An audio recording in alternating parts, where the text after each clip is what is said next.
Okay, Chris Peaks with Brandon Moseley here for our BCS State of Alabama podcast, and we got Republican Senate candidate, retired nuclear sub commander Seth Burton. Seth, how's the campaign going, man? It's going great. It's funny because you can just imagine how it's going. Right here with 2 or 3 weeks left, and before primary election day on May 19th. And when you just entered the race and just started a campaign in January, it's ramping up and going faster and faster. 4 months is a sprint, that's for sure. But I've loved it. Just being out, just retiring from the Navy and coming back to my home state because we grew up here, and just re-engaging with the state, traveling the state, and really engaging with the people has been fantastic. That's obviously the best part about all this, because campaigning is its own little thing, own skill set. But it's been a blast just getting to know everybody and meeting people again. Seth, I don't think most of us know a lot of sub commanders. Could you tell us a little bit about your history and how you ended up, under the ocean for months at a time? Yeah, no, that's a good question.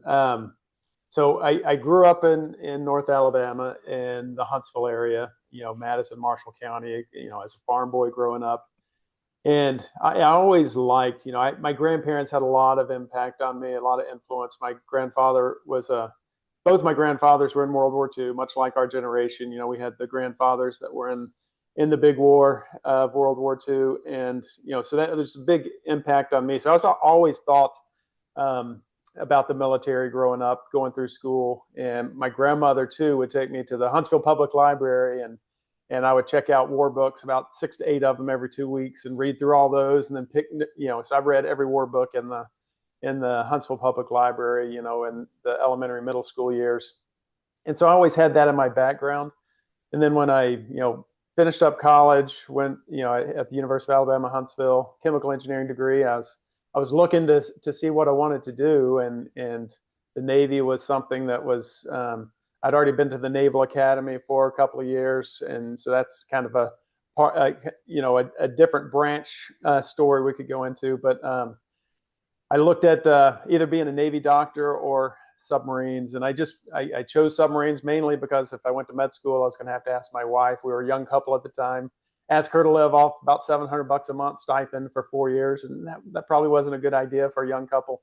And so joined the submarine force and did nuclear power training initially in Orlando and then in Charleston, South Carolina, and then got to my first submarine in San Diego, California, and did that for 3 years and earned my submarine warfare pin and operated over in the Western Pacific and all the way over into the Persian Gulf, Indian Ocean, just that whole area for 6 months. And really that just set me on a path then for 30 years of doing that. So I was on 5 different submarines, East Coast and West Coast. Did pretty much a 50-50 split between the coasts, and ended up commanding 2 submarines, USS Scranton, an attack submarine, and USS Florida, one of the converted guided missile submarines of the Ohio class. There was 18 of those ships, and they converted 4 of them to guided missile submarines. And so that's what I did for 3 decades is just operate. I like to say operated your reactors because, we, the citizens,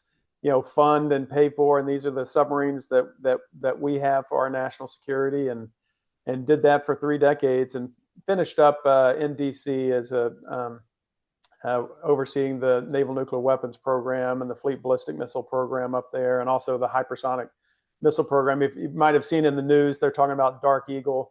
That could be deployed to the Middle East. That's a hypersonic weapon system. So as part of on the government side, overseeing that program for the Army, and then there's a counterpart in the Navy. So yeah, we can go into submarine as much as you want, but that's the gist. That's how I got there, and I just loved it. Working with young people for 3 decades, it keeps you young. It's challenging. Even when I was on my second command, in my late 40s, I was working with young sailors and officers in their 20s, few in their 30s. But so it keeps you young. It's a high-paced environment. It's a high-stress environment.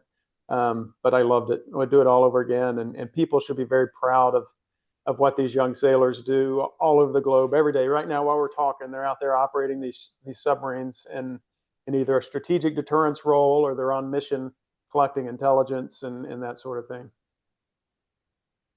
So, Seth, for people who don't know, was the sub powered by nuclear energy, or did you have nuclear missiles on there? And how many could strike, and where? How far away? Yeah, that's great, because people really do. I like being able to distinguish those two, because they get really confused on what nuclear means. And so there's two uses of nuclear power. You have the nuclear energy portion, which is what the nuclear submarine. When you hear the term nuclear submarine, think of it as that is what is powering the submarine. That's the big. Instead of having diesel fuel or gasoline or coal, the nuclear energy and the fission process creates heat that then allows us to make steam, and that's what drives turbines that either drive the main engines and the propeller to propel us through the ocean, or it creates the lights, the electricity for the lights through turbines, electrical turbines. So that's when you say nuclear powered submarines, that's what we mean, is it's power. We have lots of nuclear powered submarines that have no nuclear weapons on them. And so then the other aspect for our ballistic missile submarines, think nuclear deterrence, strategic deterrence. That's the one. Those are the ones, and there's only 14 of those. Those are the ones that actually have, on the other side of nuclear, you have nuclear weapons. So that's a much faster process. It's a detonation. And so that's where the nuclear weapons portion comes into it. But very few of our submarines carry those, and we're once we get outside the strategic submarines, we don't even say whether we do or don't carry nuclear weapons on the other submarines. Seth, this is your first run for office. Yeah. You didn't like run for county commission or state representative or something. Why did you want to be in the U.S. Senate instead of, on the city council? Yeah, that's perfect, Brandon. I've gotten asked that question multiple times, because it is a big thing. You're apolitical for 30 years, and you're trying, as a submarine officer, you want to make sure nobody knows who you are, because if people know who you are, that means something has gone wrong. And so you spend 30 years trying to stay off the grid. I was not on social media other than LinkedIn. I was just very apolitical and off the grid. And so coming into such a high profile office, everybody's like, why did you go so big so fast? And ultimately the fundamental answer is, I believe in voters having choices. I have a unique skill set to bring in front of the voters, to give them a chance to say, this is somebody that is way different than the normal candidate, way different than the normal politician. And so I wanted to give them that choice. But also, when you look at the readiness to do the job, everything that I've done in the national security space, and the understanding what's going on geopolitically in the world, understanding war plans, understanding what the government needs to do to deter conflict, which is their primary goal, is to make sure we are secure as a nation and we can maintain our sovereignty and our independence. All of that, I very much understand what is in the job jar of a senator. And I've been in DC for 4 years on the military side. I worked closely with the congressional and senator, teams up there for budgeting, acquisition type stuff for the nuclear weapons and fleet ballistic missile program. So, to answer your question succinctly, I felt very prepared and ready based on 30 years of experience on how to go represent the state of Alabama, the amazing contribution Alabama has to national security, both north and south. I mean, we just have a lot of stuff going on in our state. More is coming here, because actually, I just toured the Hadrian plant yesterday over in Cherokee. So there's a lot coming here, and I have a unique skill set that really could complement Senator Britt to really make sure Alabama is not only benefiting from this growth and this renewed focus on national security, but also, it would help the nation, because that's what I look at it through the lens of the republic. What do we need to do to maintain a a free and independent republic for another 250 years. So, Hey, Seth, let me ask you this right here, yeah. because I get people ask me this question a lot. Can you explain why the U.S. is not able to clear the Strait of Hormuz right now? Yeah. I was actually on with Yaffe yesterday, and we talked about that as well, because it's hard for people to kind of understand how we can be so dominant militarily and still struggle like Right. this. It's like we're kicking their butts, we're punching them, and yet, how are they holding us hostage in the Straits of Hormuz? So it's something that, I've operated over there in the Straits for a long time, and so the fundamental, easiest way to describe it, just so for people that don't operate it and understand what's going on over there, is when you are in someone's backyard. Like if I came to your house, you're going to have a unique advantage. Even if I'm bigger and stronger than you, you're going to know where you've placed, secret weapons. You're going to know where you can put something that has a good, shot angle on something, and so you just have a natural advantage in the backyard of your own home. That if I'm coming from 200 miles away and I'm not familiar, or I don't know everything on your property, I might know what's on your street because I've done intelligence on your street. I know what's there, but you know what's in your property that can be used against me. And so that's what they're doing. All they have to do is have the threat to. All they have to do is tell the world that we have drones, we have missiles, we have whatever we want to throw at you, mines laid out there, and the world does not want to risk having a big, huge oil tanker get blown up in the middle of the Straits of Hormuz. Now you're dealing with a huge environmental thing. People's lives are lost, and so that's really how they're being able to exert their will on the Straits of Hormuz, because it is their backyard. They've lived there for millennia. The the IRGC has operated there for 50 years, and so all they have to do is have a threat to hurt the shipping that going through there, and they can stop it. And that ends up impacting the whole world economy, the whole petro economy, and then that hits us in our pocketbooks because our gas prices go up. So that's I can dive more if you have something you want to spin off, but that's the simple way of thinking about it. It's their backyard. They have weapon systems that even if we've degraded a lot of them, they can sit there and just say we still have more, and we can't prove that they don't. And the international community doesn't want to risk big, losses of, massive tankers in the Straits. Following up on your point just a moment ago, we have the power to, I mean, we can shoot missiles and we can hit targets and we can blow stuff up. Yeah. And if, we don't want to have mass casualties and like use nukes, obviously Yeah. on, Tehran, where most of the people actually probably are friendly to us. They just don't control their government. Yeah. Um, if they can just, I mean, if they're willing to absorb whatever damage, oh hey, we blew up an F4 parked on a tarmac that was parked there Yeah. in like 1972. Yeah. If they're willing to take the damage, and obviously, there's no great demand on the part of the American people or DC to send in, 2 million American ground troops to just take the country from them. And do we have a whole lot of leverage here? We Yeah. can cut off their oil shipments, we can drop bombs, we can make it difficult for them to operate. But if they're just going to go to their bunkers and every now and then shoot off a Shahed, drone, which, I mean, we could build in a barn with a Cessna engine. Yeah. What's our leverage here? Yeah. No, Brandon, that is, you just articulated in like 90 seconds there the complexity of war, and people, I've had other candidates talk about, when they in forums they refer to this. We've been at war for 47 years, so this is not a new thing.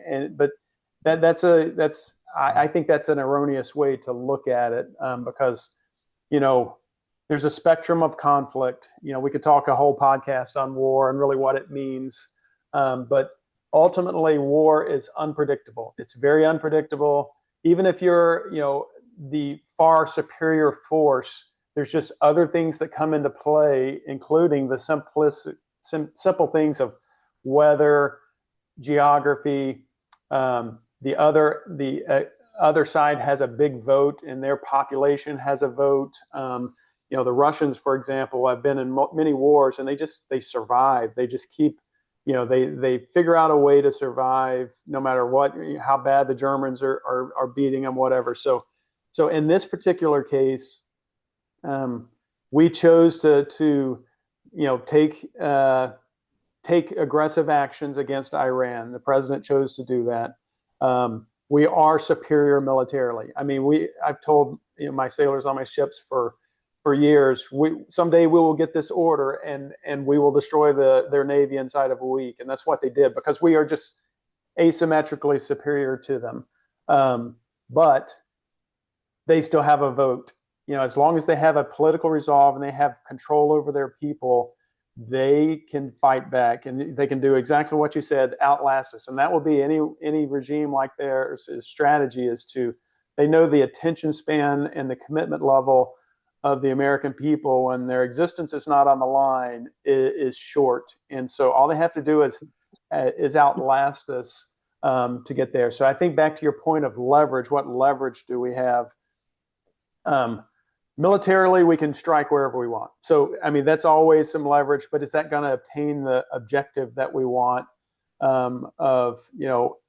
ultimately the Iranian people having some freedom and some self-determination as a people? That's what our nirvana, I think, hope would be. And then that would bring more peaceful conduct with their partners or their fellow countries in the Middle East.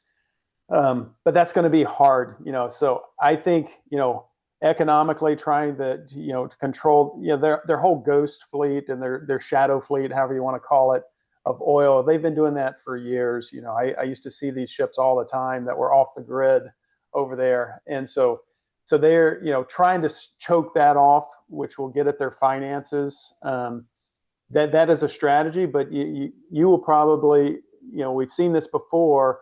Who does that typically hurt more? It ends up probably hurting more of the people than the elites that have the power in the regime. So, because they're going to just, the people will be punished where the elites still get what they want in most of these scenarios. So the leverage, they're going to, the president, his team is going to bring diplomatic pressure, try to isolate, try to choke off, the economy of Iran, to try to get them to capitulate from a point of view of, we're going to give up any nuclear enrichment, because that's one of the big objectives, is make sure they don't have a path to a nuclear weapon, which I totally agree with. But as a side note, that is very hard, to make a nuclear weapon. So that's we trivialize that too often in the media. And so they're going to do that, and then ultimately the enemy has a vote, because when you don't, I think the final point I would make, when you don't put boots on the ground, because to consolidate and win a major conflict, typically you have to control that enemy's territory, and we're not going to do that. We're not going to put several million people into Iran to actually force that military capitulation. So it's just a matter of whether we're effective enough at bringing all of the different instruments of national power to bear, and where the allies and partners support us enough to isolate them to get an outcome that we want. So I don't know if that answers your question. It's very complex, but we have lots of levers to pull, and we have a great team in place that is trying to do it. But to me, I think, to sum it up, it shows you how unpredictable war is, even when you're a superior, the superior side of it militarily. I mean, Vietnam was a perfect example of that, just going back in history. We were very superior in that conflict, and yet we couldn't bring it to a successful end. Yeah, is regime change possible, and is that even one of the administration's goals? Yeah, and then you get into the definition of regime change, what it means, because with the forum that we had the other night, Steve Marshall was asking, what does that mean in the Bush era regime change, whatever. So I think to answer your question the best that I could, I think they would already say they've changed the regime some because so many of the leaders have been forced out. But in my definition of regime change, we haven't changed the regime yet because the controlling powers are still in place. The same structure is still in place. It's just different people running it, because it would be like saying, for us, we would have to change our whole system of government to actually do a regime change instead of just taking a few people out. So I don't think we've accomplished, what I would say is regime change yet, because the Iranian government, as it's under the mullahs and the IRGC, still have security and control over their people. And I don't think, even though I think the president would want, a more, representative government of the people, because like Brandon said, a lot of the Iranian people are, want what we would want for them, more Western ideals, more freedom, more control of their own lives, less tyrannical government. So I think that would be idea. I don't think that I haven't heard the president's team ever say that was a direct, objective. I think they would like that if it happened. So I think to close out the answer to that question, I think what they would be confident with now is something where the regime alters its behavior, becomes less aggressive, less vocal about destroying their partner, their other countries like Israel and the Middle East. If they could get that, and then the Straits of Hormuz open up, return to normalcy from an international trade point of view, with new leaders in place that have realized, okay, this is how quickly we could be hit militarily in our country, and there's a president in place that would do it. If we could get that behavior change, I think the president would be good to call things stopped for now and move on and try to restore some normalcy in international trade and international markets, even if they stayed in place. So that's I guess to sum it up, they would like to have this nirvana, but that's not realistic, I think. And I think they would be content to have a change in behavior of the regime to where they understand a little bit more that, okay, they're vulnerable and they can be destroyed if chosen by our side. For the past several years, we've been spending 850 billion, 800, yeah, 850 billion to Yeah. $1 trillion on defense. And now President Trump wants to increase that to 1.5 trillion a year on defense, Yeah. which is, more submarines, I guess is cool for the guys in the submarines. But if we're borrowing $500 billion additional on top of what we've already been borrowing, are we creating an economic mess that we may not pay for immediately, but 5, 10 years down the line? Because you're not going to cut $500 billion out of the domestic spending. Um, are we creating a bigger mess down the road in our, pursuit of, global military supremacy? Yeah.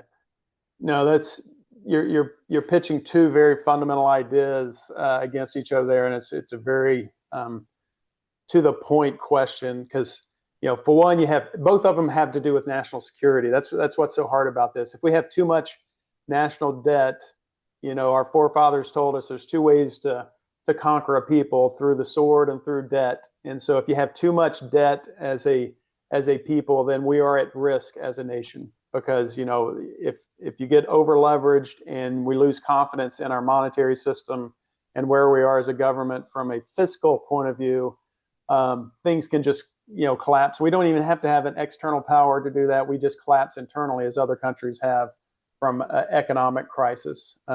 So that's a national security thing in and of itself, the national debt. And we've heard, previously, we've had chairmen of the Joint Chiefs of Staff calling that out as a national security threat, just our debt. So so I agree with you there, but you turn around the other side of, how much we're spending on national security.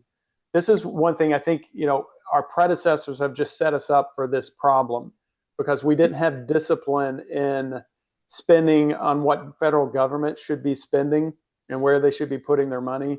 Because in a federal system and a republic system we have like this, the federal government shouldn't be trying to solve everything, and they're very ineffective at solving everything. And so we've started expanding, and we came up with this whole idea of having to spend as much, any increase in defense spending had to be matched in non-defense discretionary spending. That was something that came about back in the sequestration days, and it's just a falsehood. And so we've grown federal spending altogether over the past 15 years, way out of control. Past 6 years, way out of control. Because I'm a fundamental believer that the first role of the federal government is to protect our nation, to make sure we are a sovereign and independent and free nation, and the people can do run their economies, live their lives, because the federal government has protected us from outside threats. So with that context, I'm a big supporter of boosting our national investment on our warfighting capability, because we have real existential threats right now in China mainly.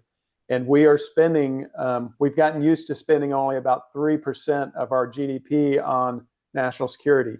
You go back in history, we routinely spent 6 to 7 to 8% of our GDP on national security during the Cold War, when we had an existential threat in the Soviet Union.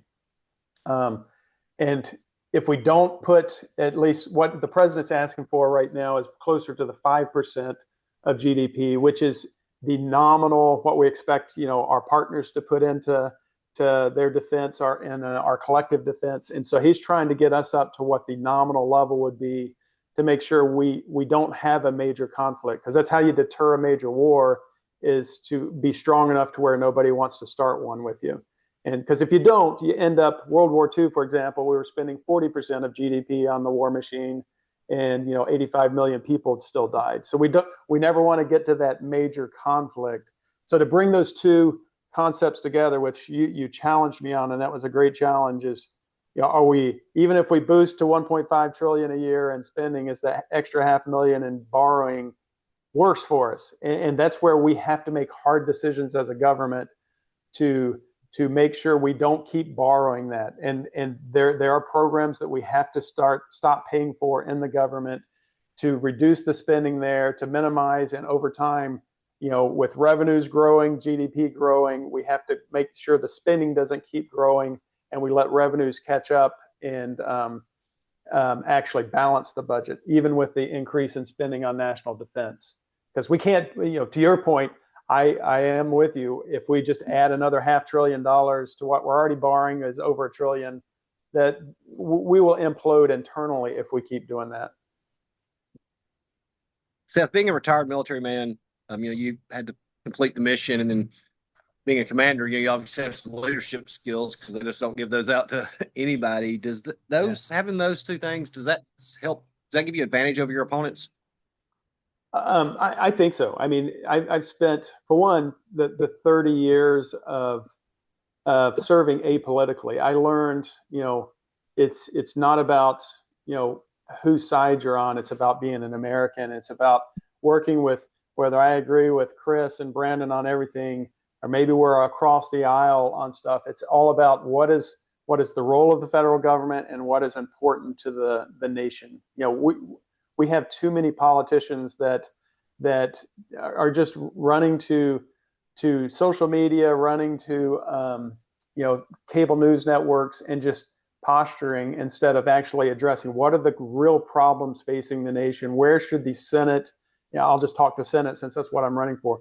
They should be leading the charge right now of what is ahead in the next 10 or 20 years that is important to the nation, that our public doesn't even see coming to us yet. This is the deliberative body of our legislation, or of our legislative branch. Sorry, getting the word screwed up there. The legislative branch, and so they should be looking ahead instead of playing. Right now, all they care about is how much money we're going to spend on this program this year. we need to be looking ahead. What does the workforce going to be challenged with over the next decade and a half? What is AI going to be doing, to either augment and help the workforce or maybe replace the workforce? What's that going to mean to our incomes down the road? What does healthcare look like in the 2030s? How does AI do that? The Senate should be that deliberative, far-thinking body that is trying to see the problems, the 4, 5, 6 biggest challenges coming, and that's what, to your point, that's what I think strategic leaders do. They look ahead. They don't just deal with the now. They look ahead. What are the international geopolitical challenges, i.e. China? What are the internal challenges economically we're going to face? And start figuring out what government's role in shaping that future is, what policy needs to free the private sector to go address those challenges in the future. And so I do think my experience does give me just a different perspective. It's been very apolitical. It's totally mission focused, totally focused on how do we support and defend the Constitution in this constitutional republic. And I've learned to face, life and death decisions, big challenges. We could talk all day about the things that you face over 30 years in the military and dealing with high stress environments. So yes, people say, is campaigning really hard? It's like, yeah, it's different, but it's not, I haven't had to make life and death decisions on this, campaign trail yet. And so and the hours aren't as long as working on a submarine. So I feel very ready to go tackle the big problems. We just have to get more people thinking about the big problems and not posturing so much. Seth, President Trump raised a bunch of tariffs when he came in there, and a lot of countries retaliated by raising tariffs on American exports that, they Yeah. imported to their country. And especially in the case of China, they just decided we'll buy our feed grains from like South America instead of from the US, which, Yeah. it's really had an impact on the soybean market, particularly. Um, and the war in Iran has suddenly jacked fuel prices up. So farmers are out there running, 250 horsepower tractors, burning $5.50 a gallon Yeah. off-road diesel. Um, are we in danger of making long-term, um, suffering long-term losses to our ability to produce our own food, as more farmers, are possibly forced to exit the business? Yeah, I absolutely think so. And this is the president is making he's a disruptor. We all agree with that. He's disrupting the status quo. And so what he's doing is he's making a calculated risk decision to try to address policy decisions of the past 30 years that had already set up an unlevel playing field for our farmers, for our manufacturers. It was just, we were competing in the idea of free trade. We were competing on unlevel playing fields because we would have, whether it's higher environmental standards, higher labor standards, higher whatever standards you want to think of, it was creating unlevel playing fields, and that caused big trade deficits over time, which were hurting us economically, hurting our manufacturing. We would deindustrialized our nation essentially over 30 years. So he's making a calculated decision that through tariffs, and the short term pain that causes both in prices and in impacting sales of things like soybeans and farmers products. He's making that calculated decision that doing policy things like that to try to restore America's, American farmers and manufacturers level playing field and opportunity in the international markets, that long term, that reset will be beneficial to us long term. Now, in the short term, there will be pain that is suffering. Where the gas prices are a perfect example. Where between the conflict in Iran and then just tariffs, we are experiencing some price hikes on things and the inability to sell things that we would normally sell overseas, just through counter tariffs and everything. But the goal is, and only time will tell.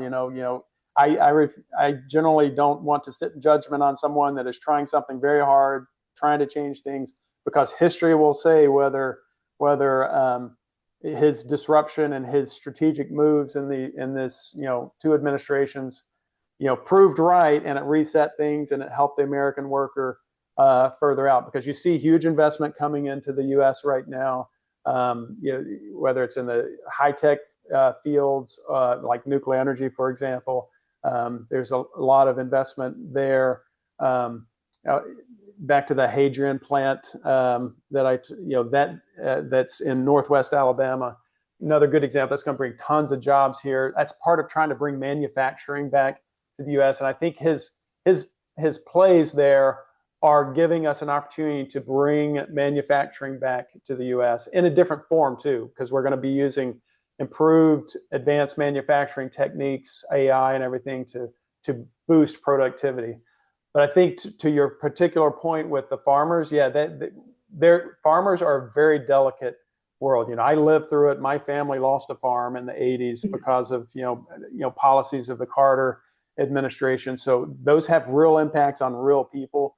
And so I don't downplay that at all. And so we do need to do whatever we can when we're going through something at a geostrategic level to try to reset stuff between nations. We got to figure out how, as a government, to help our farmers get through that period of stress and transition, and save as many of those family farms as we can, because if we can't make our own food as a nation, that's a national security issue. We've got to be able to feed ourselves and produce and make our own products internally. We cannot be dependent upon foreign nations for our own food supply. So I got a two-part question here for you. Seems like the major media in the state is largely ignoring you, Rodney Walker, and Dr. Dees. Why do you think that is, and how do one of you three break out in the closing weeks? Yeah, Chris, I wish I had the magic answer for that because I'll tell you, and everywhere I go, I talk about, because it is plain and simple. They only talk about Congressman Moore and Attorney General Marshall and Mr. Hudson. That's who they talk about, and that's really ultimately who the different power brokers are behind. And so I think that's why we don't get much attention. We're not huge. Haven't raised the money that they have, but we offer some really good choices, and that's where between Rodney Walker and Dr. Dees, just look at the three of us. You got one that's a hugely successful businessman that's lived in the state, grew, just has prospered in the state, employed tons of people, and then you have a highly educated cardiac surgeon that has been through his own challenges with what he went through with Emory, from his residency point of view and whistleblower stuff that he did.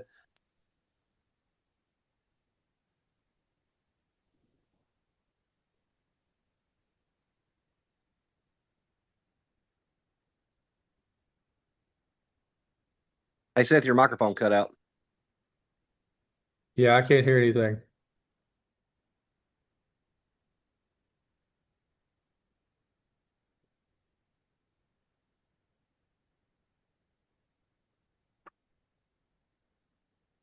You can still hear me though, right, Brandon? But Can you hear me? yeah, I can hear you fine. I can't hear Okay. anything Seth is saying. Let me see if it shows. Um, Can you hear me I now? think, it shows. yeah, I Yeah, can we can hear hear you you now. now. The last thing we heard you say was about exposing stuff on the whistleblower, and then you kind of cut out. Yeah, sorry, I think my battery died on the other mic, so I just had to shift to my computer mic. Oh, okay. Apologize. No, you're fine. So I talked about Rodney and just talking about the lower tier candidates, what I was trying to summarize. Rodney's a hugely successful business guy and just loves the state, loves the nation. And then you had Dr. Deese, and his, very intelligent. He does a lot of. He's just, I kid him, when we see each other in forums, it's like, are you like a private investigator and a lawyer too? Because he's very good at looking into things and then drawing, connecting dots and painting a picture of what is going on. So, and he's just passionate about the healthcare world and just corruption.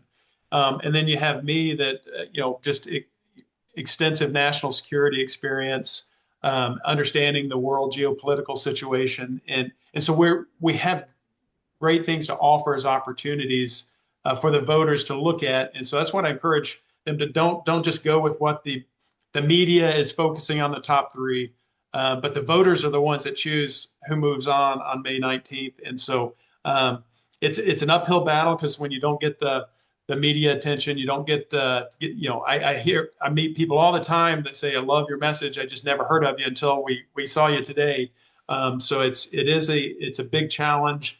And to break through here in this last couple of weeks, it's just going to take people really getting knowledgeable. That's why I love coming on forums like this, to where we just spread the word, because it takes people really understanding you have more options than what the big media is giving you in the top three, because they're all backed by different portions of the Republican Party and the power base, and that's who they're going to. If we hadn't, Dr. Deese and I hadn't gotten in, you would pretty much just have Rodney Walker as the fourth man in the race that would be an outsider alternative. The others are very supported by the power brokers, and so I just want people to really look, because you have an opportunity, and the people voting on May 19th are the only ones that matter. All the polls don't matter.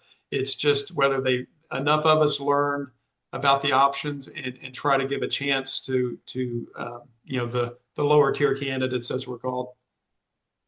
This afternoon, I have a meeting in Atmore. So after lunch, I'm going to get on I-65 and head south, along with however many thousands of other Alabamians, most of whom which are going to the beach for the weekend. Yeah. I know as a candidate, you crisscross this state a whole lot more than anybody other truckers do. Do we need to do something about I-65? I mean, does that really need to be 6 lane? And is there money in the federal budget that can help us do that? Yeah, there's definitely portions where we as a state need to build our infrastructure out to handle the growth, and growth is just, I foresee Alabama just continually growing at a very high rate. I mean, it's just a great place to move to. I have lots of friends retiring from the military coming here.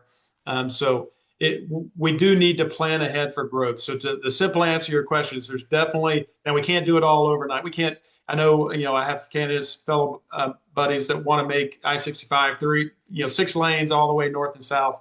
I think that would be pretty ambitious in a short period of time. Maybe in 20 years it gets to that level, but I'm still a believer that you have to be strategic in where you are on the urban paths down there. How far are you out from those cities to where the traffic is dying down, and we just grow it gradually. Because to your point and our discussion earlier, we don't have unlimited funds in the federal government. We got to think through the lens of, can we pay for it, or are we having to borrow? And if we're having to borrow, it should be a high standard of what the return on that borrowed investment is going to be to help economic activity, GDP growth, tax revenue growth, to where it offsets the investment that we're making in that. But I would tell you, my position is Alabama is behind on infrastructure from where we should be for the growth that we're experiencing.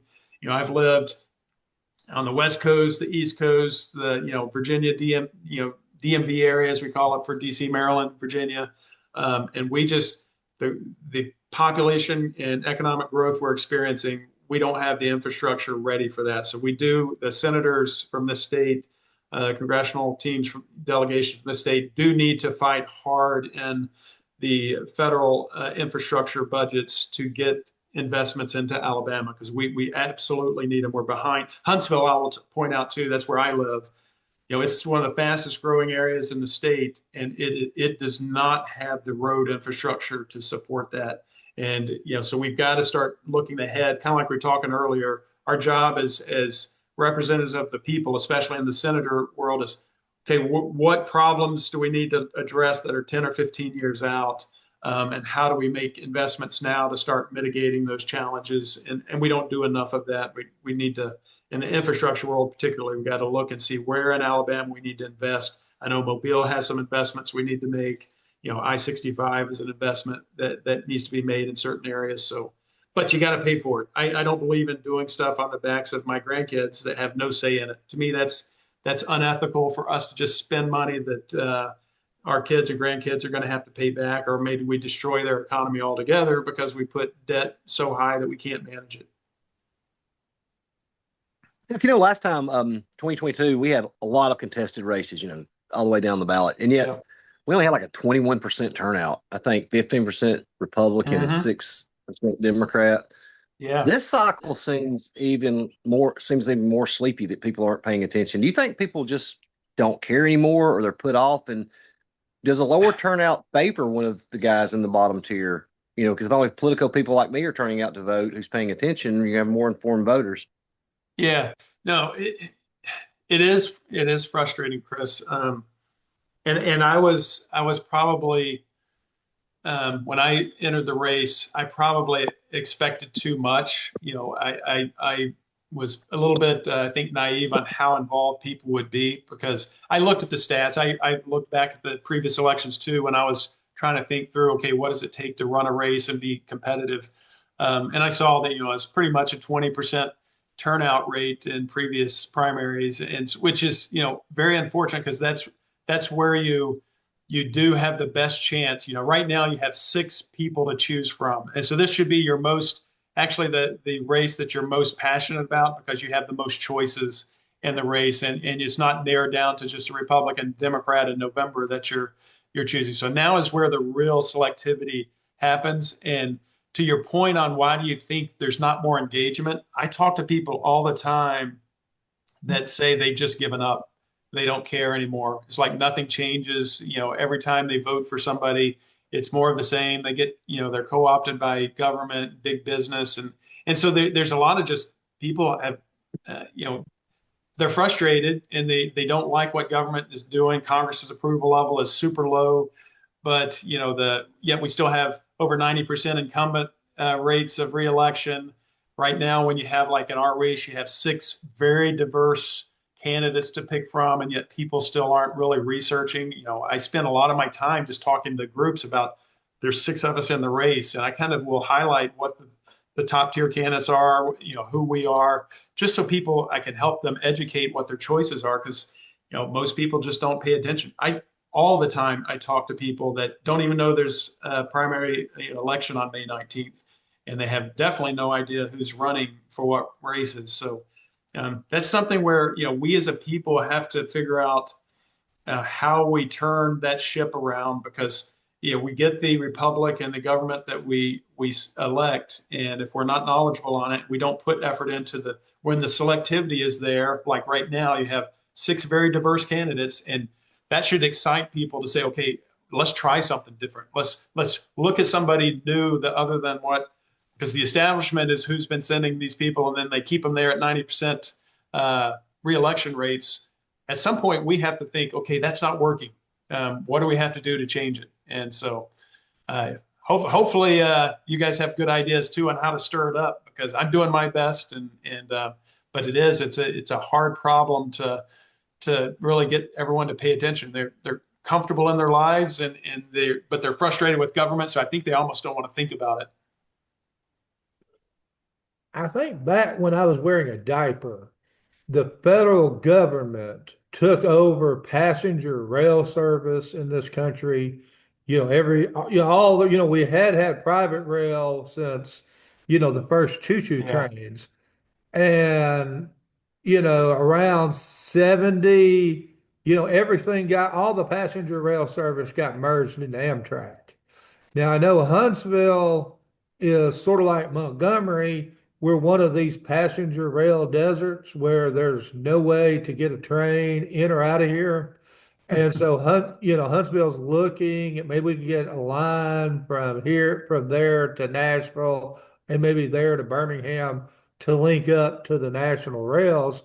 But more people travel by personal, private, business jet than travel by rail now. The government's been running it for 50 years. Do we need to, like companies do, where they just take a division and say, hey, yeah, we're now selling this to the private sector and let the private sector run the passenger rail service in this country? I mean, because somewhere it's not working. We need it, but if you've traveled in other countries, they all seem to have better passenger rail service than the U.S. has. Yeah. No, the that is such a, because I did live in Europe, and so I experienced the European rail system and the streetcars and everything that makes public transportation over there much more achievable. Yeah, I had professor friends that taught me that they were in their 40s and they never had a driver's license. So it's just a different culture in different nations. We're a very independent culture. We like our cars. We like the independence of driving cars, and I'm all for that. And we're such a bigger, from a scale point of view, just a much bigger land, because countries over there are the size of our states. So it's just different from a scale point of view, and it makes it much harder for the investment to do into public transportation here in the U.S. versus Europe. So when we start comparing the two, you got to be sure you realize you're talking apples and oranges sometimes. But I think to your point with Amtrak, I'm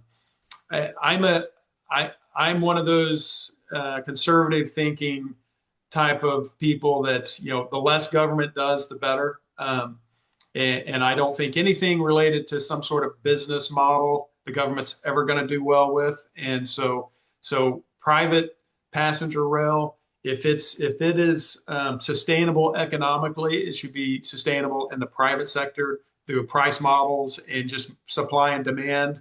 If there's a demand for it, people will invest in it and they'll get a return on their investment.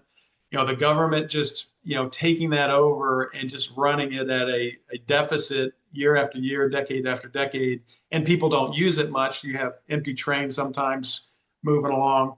That makes no sense to me when we're also talking about our national debt and things like that. So I would be all for considering, taking that stuff out of the federal government's hands. It was, in my opinion, it was never should have gone there. The government running a rail system just makes no sense to me. That's not what our founding fathers, I think, would want our federal government to, spending their resources on and spending taxpayer dollars on to do that. So, I like the quote that, Gerald Ford, President Ford, told us, is like a government big enough to give you everything that you want is a government that's big enough to take everything you have. And so we should be very leery as citizens. We're the sovereign citizens. We're the bosses here. Actually, we should be very leery on asking the government to do more, especially when they're so ineffective and inefficient at doing most things. We need to be careful what we ask government to fix, because once they get it, they control it. And so I would much rather it be in the hands of private companies, private citizens that, can, learn, improve, and then they aren't taking the whole system down because the government owns it and the government then controls us through it. So. Seth, we've had you like 55 minutes, and I don't want to get you in trouble, with your wife being her birthday. She's getting her mani-pedi for her birthday, so we got a few minutes here. Okay, all right. Is there anything else? I don't know if Brandon has any more questions. But if not, is there anything else you'd like to say in closing here? Yeah, I mean, Brandon, do you have any other questions before we kind of start wrapping up? No, I mean, Brandon can ask questions all day, but at some point, we're going to lose the guest and the any viewers of the podcast, so we just keep going on and on. Yeah, absolutely. So, no, the way I would just wrap it up is, because you guys have hit on a lot of the points here. So I think what differentiates me if people just take the time to look at the six candidates. Moore, Marshall, Hudson. Those are considered the top tier, and then Walker, Deese, Burton, the lower tier. I would just really encourage people to look who is going to be most loyal to me, an average citizen. Who's going to be most successful, who's lived a life that's most like mine, and then I think I differentiate because I've lived 30 years. I grew up in Alabama. This is my home. I love it. I was looking forward to the day that I hung up the uniform and came home, because Alabama is home. But through that 30 years I was away, the national security experience that I got is unparalleled in the race. And, none of the other candidates can really even come close to measuring that experience level there. So that's a big differentiator for me.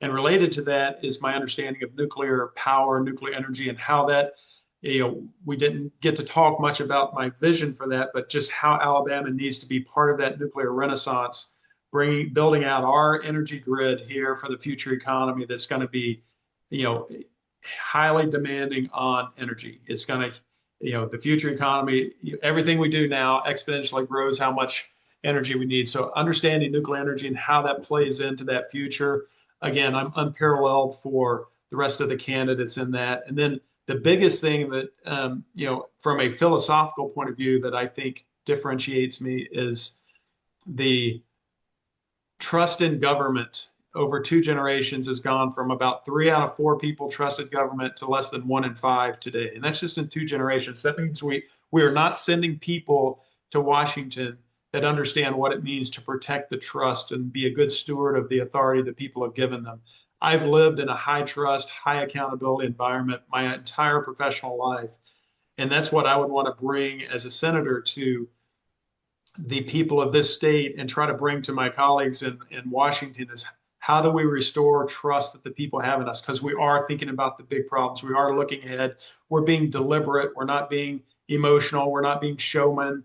We have too many, people that should be in show business that are in the Senate versus, people that are really care about the nation, are deliberate. They're there to do a job. They're not there to be, just grandstanding.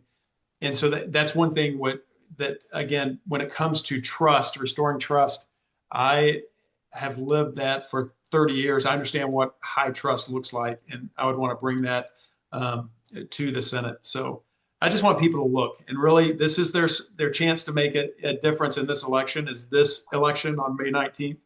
Because once they get to November, 3rd, and election there, you're only going to have a Democrat and Republican, and it's too late to have much selectivity in the process. So look at Walker and Deese and Burton in the lower tier, and really say, okay, that might be somebody that would do better for us than sending the same old that the politicians and the power brokers put before us.